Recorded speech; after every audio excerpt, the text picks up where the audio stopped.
एक क्लाइंट हमारे पास आया, वो ये कहता है, "नमन सर, मेरा ना अपनी वाइफ़ का डिस्प्यूट चल रहा है। गलती सारी मेरी थी, ठीक है? हम लोग आपस में फाइट्स बहुत करते थे, ठीक है?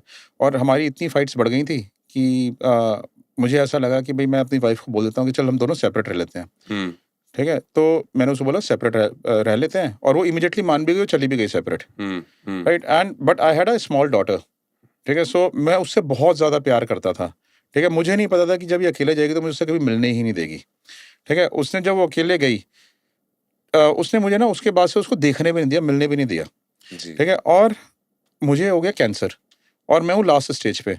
मेरी डॉक्टर्स ने बोल दिया मेरी ज़िंदगी 1 साल से ऊपर की नहीं है, मैक्सिमम 1 साल है, राइट? एंड मुझे ना बस आप एक काम कर दो, मेरी बेटी की ना फ़ोटोग्राफ्स मुझे ला के दे दो, लाइव वीडियोज़, मैं उनको तकिए के नीचे रखना चाहता हूँ और उसके साथ मरना चाहता हूँ।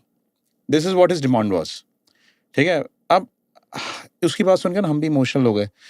मैंने कहा कि ये मैं आपके लिए ना फ्री ऑफ कॉस्ट करूँगा काम, I will not charge you for this, ठीक है? I will do this for you. तो मैंने अपनी टीम जो है, जहाँ पर उसकी वाइफ़ रहती थी, वहाँ पे अपनी टीम को लगा दिया। उसके बच्चे की फ़ोटोग्राफ्स, अच्छा अब क्या होता है कि फ़ोटोग्राफ्स लेना बड़ा आसान साउंड करता है, इतना आसान होता नहीं है। क्योंकि आपको क्या है कि पूरे-पूरे दिन ना वहाँ पे खड़े रह के ये वेट करना पड़ता है कि सब्जेक्ट आपका कब बाहर आएगा और कब आप उसकी फ़ोटोज़ या वीडियोज़ लोगे।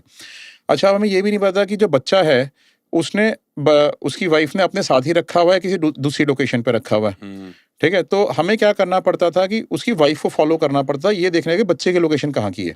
तो जब हम उसकी वाइफ़ को फ़ॉलो करते थे, ठीक है? तो हमने देखा कि वो एक आदमी से जाके मिल रही है, एंड बच्चे से मिली नहीं, आदमी से मिल रही है, they are drinking together, they are smoking together, they are having fun together, they are checking to the hotel together.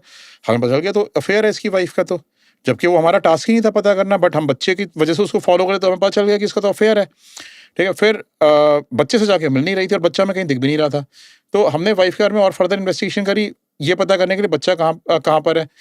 तो हमें ये एक्सीडेंटल डिस्कवरी हुई कि इस लड़की का अफेयर इस आदमी के साथ कॉलेज टाइम में चल रहा है। During the course of the marriage with this person she was maintaining the relationship with this person also, और ये बात उसको मालूम नहीं थी, और जो सारा डिस्प्यूट का कारण था दोनों की मैरिज में, वो इस लड़की का अफेयर था, राइट? सो और वो अपने आप को गिल्ट समझता आ रहा है कि शायद मैंने अपनी वाइफ को अलग जाने के लिए बोल दिया, ठीक है? और आज उसको कैंसर हो गया और आज अपने बच्चे की फोटोग्राफ ले तड़प रहा है, ठीक है? सो यू नो समटाइम्स ऐसी इमोशनल डिस्कवरीज हो जाती हैं।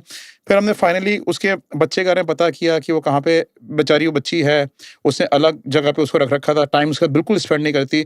उसको जो है अपने हर टाइम अपने बॉयफ्रेंड के साथ रहती थी। गंदी कंडीशन में बच्चे का रख रखा था, बच्चा बेचारा बाहर निकलने को, घूमने फिरने को, ना तो उसको मदर का प्यार मिल रहा है, ना उसको फादर का प्यार मिल रहा है, ठीक है? इस कंडीशन में उस बच्चे को रख रखा था। हमने उस बच्चे की वीडियोज उसको ला के दी, फोटोग्राफ्स ला के दी। वो इतना प्रोफ्यूजली वो रोया और उसको बताया। वो एक केस ऐसा भी है, इसमें रिग्रेट भी बहुत होता है हुँ, कि शायद काश ऐसा होता कि मैं इसको रिवील ही ना करता ये बात। पता है क्या हुआ कि जब बच्चे के तो हमने फोटोग्राफ दे दी, बहुत रोया, लेकिन हमने ना उसको ये भी बता दिया कि your wife was always having an affair with this person during the course of marriage also and prior to the your marriage also, और यही आपके डिस्प्यूट का कारण था। ये चीज जो थी ना, ये मेरे से गलती हो गई। वो पर्सन जस्ट एक्सपायर्ड इन 1 वीक।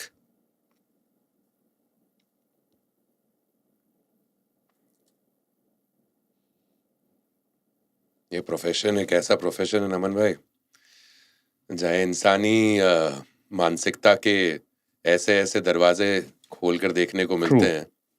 कौन कहता है कि डिटेक्टिव का दिल नहीं होता? Very true. Oh my God!